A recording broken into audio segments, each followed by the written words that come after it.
parler de tous les records. Les syndicats n'ont pas réussi leur coup d'éclat hier soir lors de la Coupe de France. Finalement, peu de sifflets, peu de cartons rouges brandis dans le stade.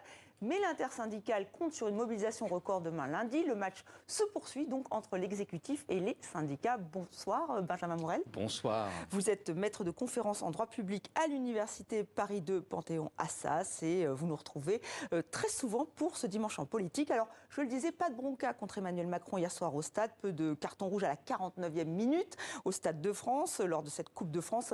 49e minute, 49-3. C'est une bonne nouvelle pour le président ?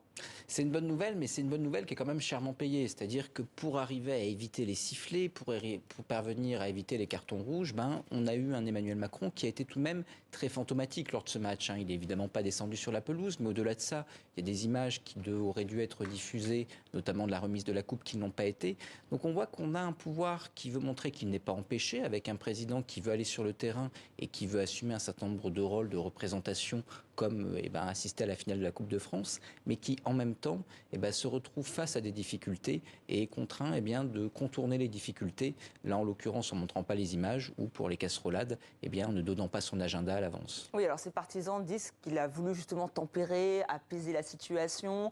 C'est un argument effectivement c'est un argument qui est peu audible évidemment, mais on peut comprendre évidemment la nécessité pour le président de la République d'éviter des images qui soient des images problématiques. Parce qu'il faut voir que le président de la République a toujours une double casquette. Il est certes le chef officieux de la majorité. En tant que chef officieux de la majorité, il mène une politique, mais en même temps, il est l'incarnation de l'unité de la nation. C'est son rôle un petit peu président de la République fédérale d'Allemagne ou reine d'Angleterre. Vous voyez, c'est ce vrai rôle de chef de l'État qui, normalement, est tenu dans les autres pays par un pouvoir beaucoup plus neutre.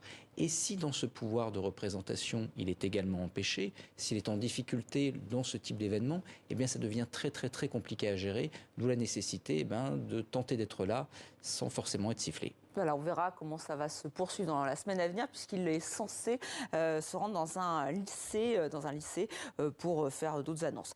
Alors plus grave peut-être cette décision de l'agence de notation Fitch, la note française baisse à A-. Cette décision, elle serait liée aux mouvements sociaux, une forme de violence. Alors c'est vrai que le ministre français de l'économie et des finances, Bruno Le Maire, a assuré à l'AFP que Paris allait continuer à faire passer des réformes structurantes. Est-ce qu'il faut s'inquiéter de cette décision de l'agence Fitch ? Alors, il y a des conséquences économiques et des conséquences politiques. D'un point de vue économique, on dit que Fitch est l'agence, sans être économiste, la plus gentille, entre guillemets, en termes de notation. Ça veut dire que les prochaines Moody's, etc., pourraient avoir un regard encore moins amène. Ce qui signifie que si jamais vous avez des notes moins bonnes, les chances que les taux sur la dette augmentent sont plus importantes. Or, il faut bien comprendre que l'argument d'Emmanuel Macron, et j'en viens au volet plus politique, c'était de dire cette réforme des retraites est nécessaire, et elle est nécessaire notamment pour investir dans nos services publics. Alors, il n'y a pas de lien de cause à effet entre les comptes sociaux et les comptes de l'État. En revanche, si la France est crédible sur sa dette, elle peut emprunter. Elle peut emprunter à des taux plus sympathiques, intéressants. Et donc, ce faisant, l'investissement dans les services publics, l'hôpital, la police, l'école, etc., devient plus aisé. Si jamais ce n'est pas le cas, et visiblement, au vu de cette note, ce ne sera pas le cas, il devient plus compliqué de tenir l'autre partie de la promesse. Donc là, on voit qu'on a quand même, avec cette réforme, une forme de victoire à la Pyrrhus. Certes, la réforme est passée, mais au prix de conséquences dans l'opinion très fortes, au prix également d'une explosion de la majorité parlementaire, et peut-être même au prix d'une forme de crédibilité pour les marchés financiers, parce qu'aujourd'hui, si les marchés attendent des réformes, ils ont compris que pendant 4 ans, elles vont être compliquées, voire impossibles à mener. Alors la réforme est passée, mais les syndicats n'ont pas dit leur dernier mot.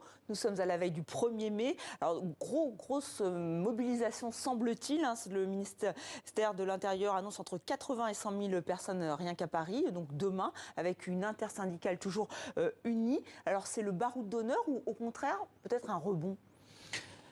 Sans doute ni l'un ni l'autre en réalité, parce qu'un rebond signifierait que c'est un rebond vers quelque chose d'autre, vers d'autres journées de mobilisation. Or, il est évident que maintenant que la loi est passée, il va être très compliqué pour les syndicats de se relancer dans une bataille de mobilisation avec des journées d'action à intervalles réguliers, mobilisant des centaines de milliers, voire des millions de personnes.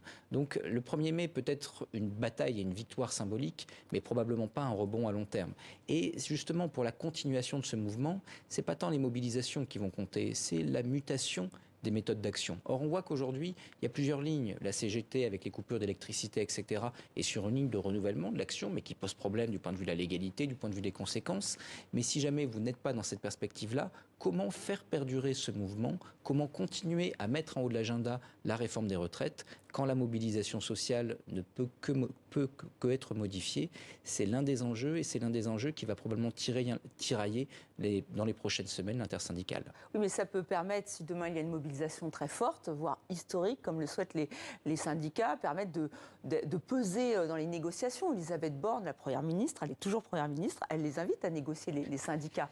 Mais négocier sur quoi? Et c'est ça le problème. C'est ça le problème, si vous voulez. Si on considère qu'on est dans une bataille d'agenda, encore une fois, le gouvernement et le président de la République ont une priorité, changer de sujet, essayer de parler d'autre chose, du travail, des services publics, etc. La priorité des syndicats, c'est de ne pas changer de sujet, de rester sur cette réforme des retraites pour dire, on peut emporter malgré tout encore cette bataille.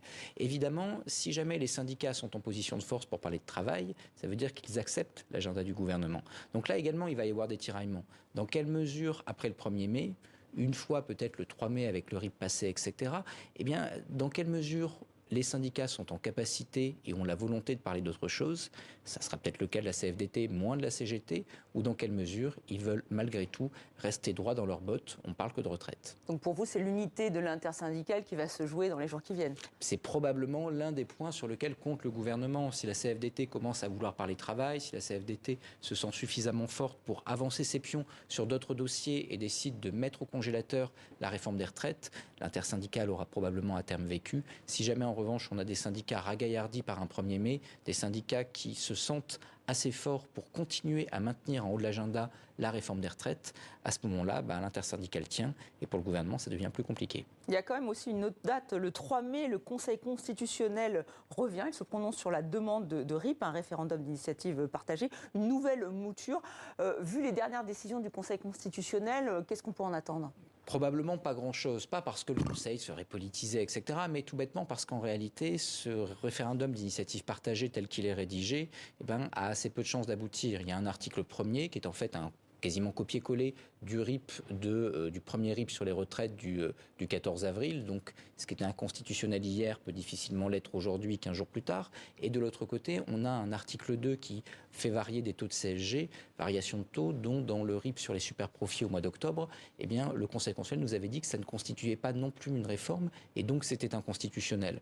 Donc, pour des raisons, je dirais, de cohérence avec sa propre jurisprudence, il est assez probable, pas certain, mais probable que le Conseil n'aille pas plus loin. Donc on suivra ça évidemment. Juste un mot de cet entretien accordé par Marine Le Pen aux Parisiens et surtout le fait qu'elle choisisse Le Havre demain pour la traditionnelle célébration de Jeanne d'Arc notamment. Ça vous surprend? C'est un duel anticipé avec Édouard Philippe. Elle se met déjà en posture de candidate pour la prochaine présidentielle?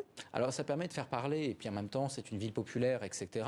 Donc il y a une stratégie qui est une stratégie assumée et qui n'est pas une stratégie idiote aujourd'hui. Qui plus est, ça permet de jouer sur les tensions au sein de la Macronie. Après, évidemment, il y a très très loin de la coupe aux lèvres. Penser qu'Édouard Philippe sera candidat et sera potentiellement un rival pour Marine Le Pen dans 4 ans, il y a très très loin de la coupe aux lèvres. Effectivement, mais tout le monde s'y met puisque Marine Tondelier, la dirigeante écologiste, prône l'union des gauches à la présidentielle et pourquoi pas une femme. Donc on sent que tout le monde est dans les starting blocks. Mais ça sent un peu les canards boiteux, c'est-à-dire que nous a dit Elisabeth Borne dans son discours programme pour les 100 prochains jours, qu'en fait elle n'avait plus les moyens de gouverner, que sa majorité était déjà extrêmement explosée et que donc la seule vraie annonce de ce discours, c'était en fait un renoncement sur la loi immigration. Donc à partir de là, on rentre déjà dans une forme de transition de pouvoir. C'est un vrai danger pour l'exécutif, mais pour les oppositions, ça implique de se positionner. Il y a une forme de vide du pouvoir qui va probablement durer à ce stade pendant 4 ans. Dans ce vide du pouvoir, comment arriver à offrir des perspectives? Ça veut dire qu'il faut déjà partir avec l'idée qu'on est en rang pour la campagne. C'est très très tôt, c'est très problématique, mais les oppositions n'ont pas le choix. Merci Benjamin Morel d'avoir participé à ce dimanche en politique. À très bientôt.